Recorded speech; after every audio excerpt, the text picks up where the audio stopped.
Hello team, we are back with another video, bringing a little bit more knowledge to you guys. So I think we've talked about protein a lot, right? We've talked about its importance, how we maybe need to rethink protein, why it's important to get it into our diet, etc, etc. So obviously if you haven't, you can watch back on the other videos, go through those. In today's one, we're going to be talking about being too busy, too bored, and too broke. So we're trying to find a solution to every protein problem. Now there'll be some carryover into other areas, but a lot of these is, I guess, I've summarized these into the sort of key points anyway, the things that I see the most.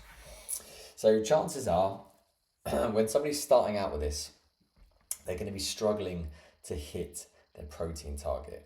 For one, they probably don't know what they need to be doing with their protein. And when they do find out like where they need to get to for a first step, obviously we want to make this attainable. We want to make this something that they can actually do where it doesn't feel too overwhelming. But they're probably going to think this is quite tough to do. Hitting your protein target, you have to give it time, you have to give it attention. It's not just going to happen miraculously. It's not going to happen on a whim. It's not going to happen by accident. So we need to think about this. We need to be conscious of it. So number one, you're not alone, because everybody was at this stage at one point, myself included, or you're there right now. And I can safely say that there are other people where you are, where they feel like they're struggling to hit their protein target on a daily basis. So let's fix this.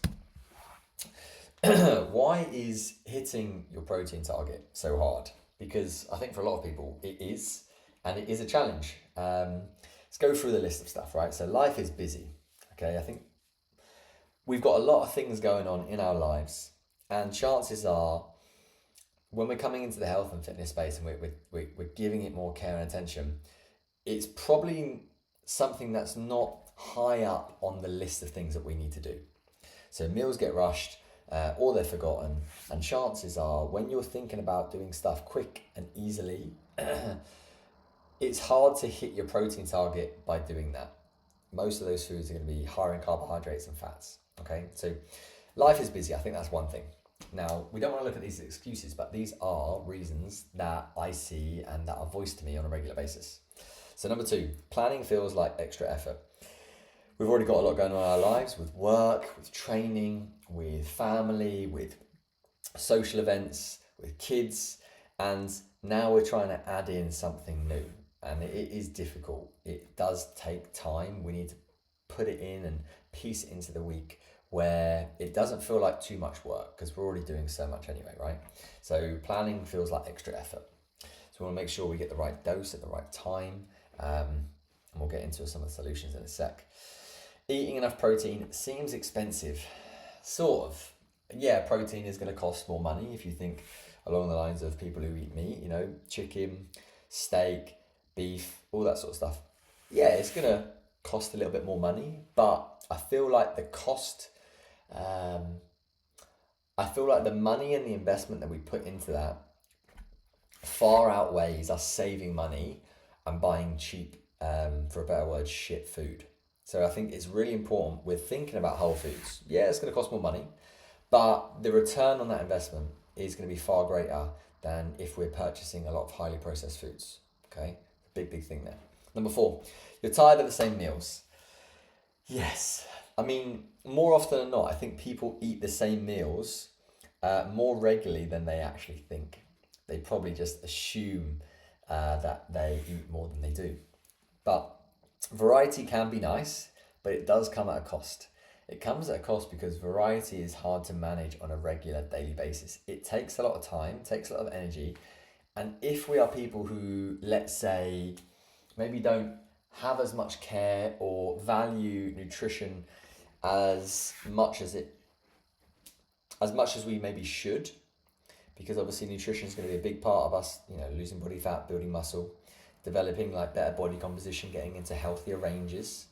Variety is nice, but it does come at a cost. So we need to think about this. Think about the trade-off. And number five, we're unsure maybe how much and how often we need to eat this. And I think we've covered this in previous slides, but as a bare minimum, every day is the goal. That is the target. It's not when we train and when we don't train.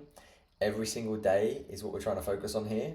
And the minimum we want to try and be aiming for is 1.6 grams per kilogram I sometimes say I sometimes say 1.5 because it's just probably a lot easier to times your body weight by 1.5 than it is 1.6.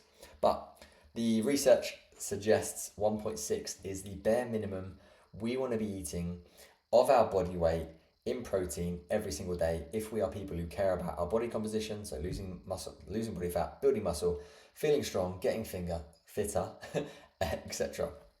So with that in mind, we then want to move into what I see as the 6 biggest protein struggles. So number 1, no time to prep or cook. Solution here is we either need to plan and prep or outsource. We'll get into it in a second. Number 2, protein is expensive. Solution here is make smart swaps. Okay, we need to be a little bit savvy with what we're going to do with our food choices. Number 3, we get bored of foods. And my big thing here is menu creation. So making sure that I work with you guys to understand, right, what foods do you like? What's the goal? And then how do we basically create your like restaurant style menu of foods? Number 4, forgetting to shop, prep and eat protein. All of the above. Forgetting to shop for the food, forgetting to prep your meals and forgetting to eat protein on a regular basis. It takes thought, takes care, it needs attention. So we need to be able to schedule accordingly. So we're going to go through how this looks like in a week. I'll go through my own sort of setup and how I do things. Number 5, integrating into family life, whether that is just with your partner or whether that is with kids.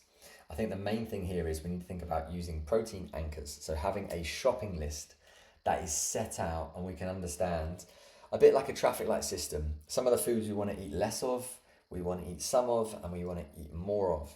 And we want to look at our plate and be like, right, number 1, where is that protein source on the plate?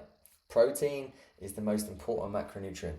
I drill it home all the time. It's so important and it's such a quick, easy win for a lot of us.